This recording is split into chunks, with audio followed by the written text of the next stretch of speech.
আগে শেখ হাসিনা বা আওয়ামী লীগের এমপি মন্ত্রী বিদেশে রাষ্ট্রীয় সফরে গেলে তখন কোন ফ্লাইটে কোন রাস্তা কোন গাড়িতে যাইতো এটা প্রকাশ হতো না, কিন্তু এখন উপদেষ্টারা কোন ফ্লাইটে কোন গাড়িতে বা কোন রাস্তায় যাবে সব আগে থেকেই প্রকাশ হয় এবং হামলার শিকারও হয়। এর আগে লন্ডনে ডক্টর ইউনূসের হোটেলের বিলও ফাঁস হয়ে গিয়েছিল। আমরা বাংলাদেশের জনগণ যারা আছি সম্ভবত এগুলো দেখে পুরো অভ্যস্ত হয়ে গেছি, যে যে দল করি সেই দলের পক্ষে ন্যারেটিভ তৈরি করি। কিন্তু আমি সবসময় বলি এই ঘটনাগুলো ভবিষ্যতের জন্য একটা বীজ রেখে যায়, যেটা পরবর্তীতে গাছ হয়।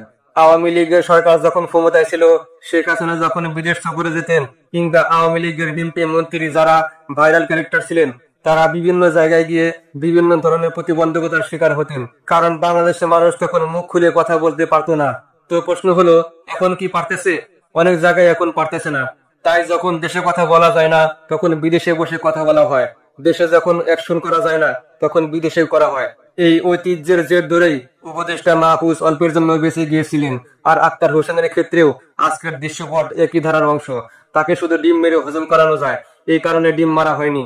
যদি অন্যভাবে হজম করানো যেত তাহলে মেরেই ফেলতো আক্তারকে, এটা বাস্তবতা। এখন অনেকে প্রশ্ন তুলছেন, আক্তারের সাথে যে ঘটনা ঘটলো, ডক্টর ইউনূস কেন কোনো পদক্ষেপ নিলেন না? তিনি কেন তাদের ওইখানে নিয়ে গিয়ে ছেড়ে দিলেন? কারণ ডক্টর ইউনূস এখানে মেইন দাওয়াতি, আক্তাররা নয়। আমেরিকা সরকার প্রোটেকশন দিবে ডক্টর ইউনূসকে, সরকারি টিমকে, কিন্তু বেসরকারি রাজনৈতিক দলগুলোর নেতাদেরকে আমেরিকা প্রোটেকশন দিবে না।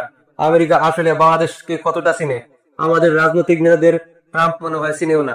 যাই হোক, আক্তারের পর এবার ডক্টর ইউনূসের জন্য আছে অশনি সংকেত। তিনি নিউ ইয়র্কের যে হোটেলে থাকবেন সেই হোটেলের সামনে ইতিমধ্যে আওয়ামী লীগের নেতা কর্মীরা জড়ো হতে শুরু করেছে। প্রায় 22 জন নেতা কর্মী সেখানে ব্যানার নিয়ে অবস্থান করছে। সময় যত গড়াচ্ছে উপস্থিতির পরিমাণও তত বাড়ছে। যুক্তরাষ্ট্র আওয়ামী লীগ এখন ফেসবুকে প্রচারণা চালাচ্ছে যেন আরো মানুষ জড়ো হয়, আর তারা চাইতেছে জাতিসংঘের বৈঠক সহ আন্তর্জাতিক গণমাধ্যমের সামনে ডক্টর ইউনূসের বিরুদ্ধে অবস্থান নিতে। এর আগে নিউ ইয়র্ক পুলিশ ঘোষণা দিয়েছিল যে কোনো অপ্রীতিকর ঘটনা ঠেকাতে তারা সর্বোচ্চ সাপোর্ট দেবে, কারণ যুক্তরাষ্ট্রের মাহফুজের সাথে যা ঘটেছিল সেটা ছিল অ্যালার্মিং, আর আজকে আক্তারের সাথে যা ঘটছে সেটা আরো বড় রেড অ্যালার্মিং হিসেবে কাজ করছে। তাই ডক্টর ইউনূসের নিরাপত্তায় বাড়তি পুলিশ মোতায়েন হতে পারে। এমনকি যে হোটেলের সামনে আওয়ামী লীগের নেতা কর্মীরা জড়ো হচ্ছে সেখানেও পুলিশের নির্দেশনা আসতে পারে। সবকিছু মিলিয়ে একটা বিষয় স্পষ্ট, ডক্টর ইউনূসের উপদেষ্টারা যারা গেছেন তারা ভিভিআইপি প্রোটেকশন নিয়েছেন।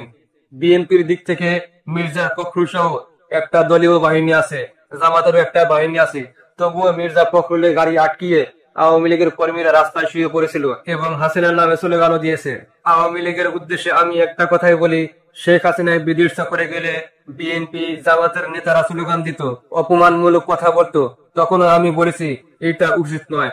আর আজকেও একই কথা বলছি, ডক্টর ইউনূসের সাথে রাগ থাকতে পারে, গোসা থাকতে পারে, আমরা বাংলাদেশের মানুষ মারামারি করব, কাটাকাটি করব, কিন্তু বিদেশে গিয়ে এই ধরনের ঘটনা দুইটা রিয়াকশন দেয়।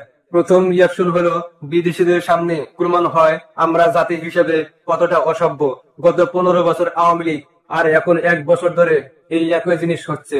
দ্বিতীয় রিয়াকশন হলো এই ঘটনার রিয়াকশন বাংলাদেশেও হয়, যেমন আমেরিকায় একা পাইয়া আক্তারের সাথে যা ঘটেছে, আগে শামীম ওসমানের সাথে ঘটেছে, পরে বাংলাদেশে তাদের পরিবারের বাড়িতে হামলা হয়েছে, ককটেল মেরে ঘুম হারাম করে দেওয়া হয়েছে।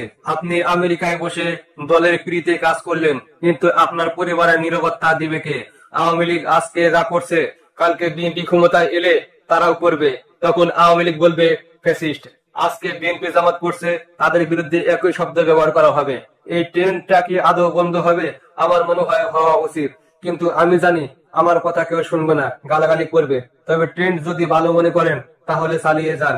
আজকে আপনার নেত্রী, কালকে আমার নেতা, পরশুদিন অন্য কারো নেতা, সবাই এই ঘটনার শিকার হবেন। আমরা যখন বাংলাদেশে রাজনীতি করি তখন আমরা বাঘ সিংহ, কিন্তু বিদেশে গেলে বিড়ালের মতো নিয়ম করা ছাড়া আর কিছু করতে পারি না। এই কালচার থেকে বের হওয়া এখন জরুরি। ভালো থাকুন, আসসালামু আলাইকুম।